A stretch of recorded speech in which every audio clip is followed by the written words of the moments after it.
They call it lunch shaming. I call it cruelty. For nearly 4 decades, I stood by and saw it play out in my classroom shadow. Then one ordinary Tuesday, I finally broke the rules. My name is Daniel Whitmore. For 38 years, I've been a history teacher.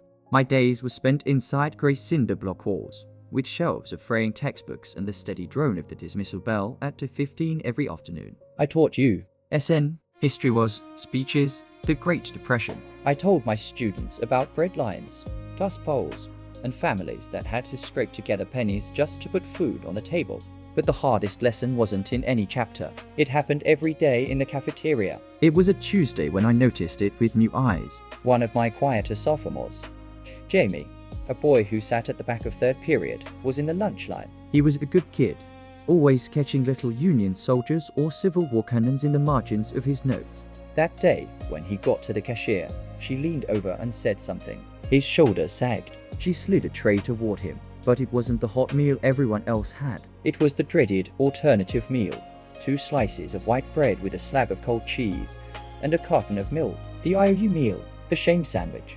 Jamie walked past his group of friends and sat alone at a corner table. He didn't touch the food. He just stared down at the table, his face pale. It wasn't just a sandwich. It was a public announcement that his family was broke. In that moment, something inside me cracked. I've been teaching about history for decades.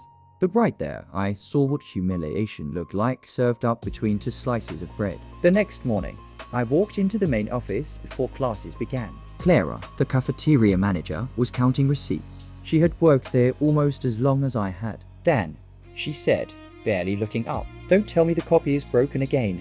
It's fine, I said, sliding a folded 50 across the counter. This is for the kids. If someone can't pay, cover it from this. Don't let them walk away with that cold sandwich. She stared at the bill, then at me. Her eyes softened, and with a small nod, she tucked the money into her apron without a word. That became my routine. Every Friday, I dropped off a bill 50 if I could, 100 when there was a little wiggle room in my paycheck. I started calling it the Hidden Meal Fund. Clara never mentioned it, but I noticed. Sometimes I'd catch her quietly serving a full tray to a kid I knew was struggling, and across the room, she'd give me a little nod.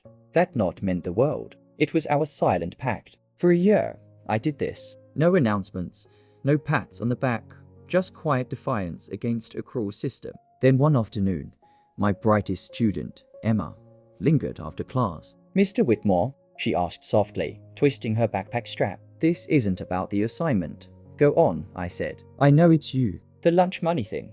My stomach dropped. I imagined a meeting with the superintendent, a lecture about school policy, maybe even disciplinary action. But Emma's face wasn't accusing. It was glowing. My MOM works in the office. She saw the entries in Clara's reports, the donations. She figured out who it was. And well, we want to help. The following Monday, my AP students set up a bake sale in the main hallway. Their sign said, "Bake sale against hunger." No student left behind at lunch by the end of the day. They dropped a shoebox on my desk stuffed with crumpled bills and coins. $412. The administration knew. Everyone knew. And still, they turned their heads and let it happen. Now, I'm preparing for retirement. The Hidden Meal Fund is no longer hidden. It's become the fund, run completely by students. They organize fundraisers, bake sales, and car washes. They own it now. For 38 years, I tried to convince kids that history was about battles and bold leaders. But that wasn't the real lesson. The truth is, history is shaped in quiet corners and acts of compassion no textbook ever records. Sometimes it's written in a cafeteria, when a teenager is spared the humiliation of being branded poor over a sandwich. That's the history I want to leave behind. That's the America I still believe in.